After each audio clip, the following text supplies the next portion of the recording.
Hello, I'm Tiffany Perkins-Munn, the head of marketing, data, and analytics at JPMorgan Chase, and welcome to my YouTube series. This is where I discuss trending topics related to the connected client experience, data science, and the importance of being data-driven and having data-driven decision-making. If you like these topics, please hit the subscribe button. So let's get into today's topic, which is on data-driven decision-making. People often ask, how can data-driven decision-making positively impact corporate performance or marketing efforts? Well, first, let's be very clear about what data-driven decision-making is, and let's define it in terms of like three elements, right? So the first is it's using facts, metrics, and data.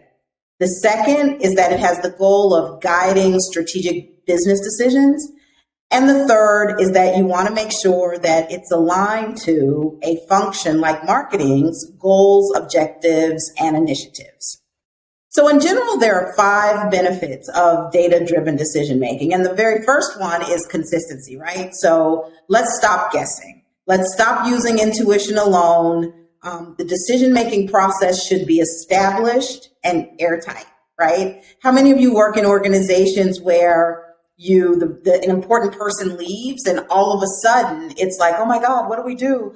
He's the only person or she's the only person who knew that, right?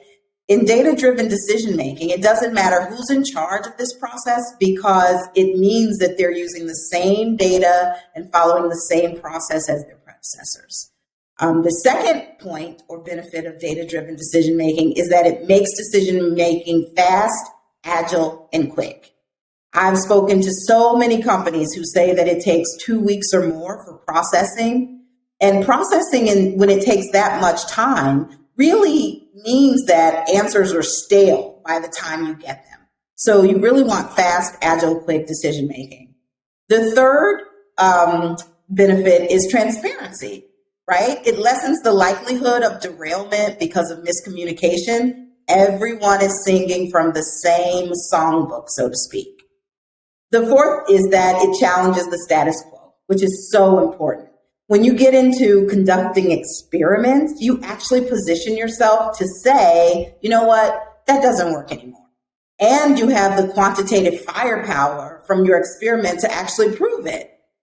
And finally, the fifth benefit of data-driven decision-making is the most important benefit. It helps you to save money and generate revenue, right? You're cutting redundancies. I'm sure many of you have teams that are doing things and you find out other teams are doing similar things. The data's, you have a set of data, they have a different set of data, data's siloed and disparate and all over the place. So having a data-driven decision-making process across your function or across the enterprise really helps to cut those redundancies. And it helps you to use data to uncover insights. So not only can you answer questions that will drive the business, but you can uncover unknown gems of knowledge. Thank you.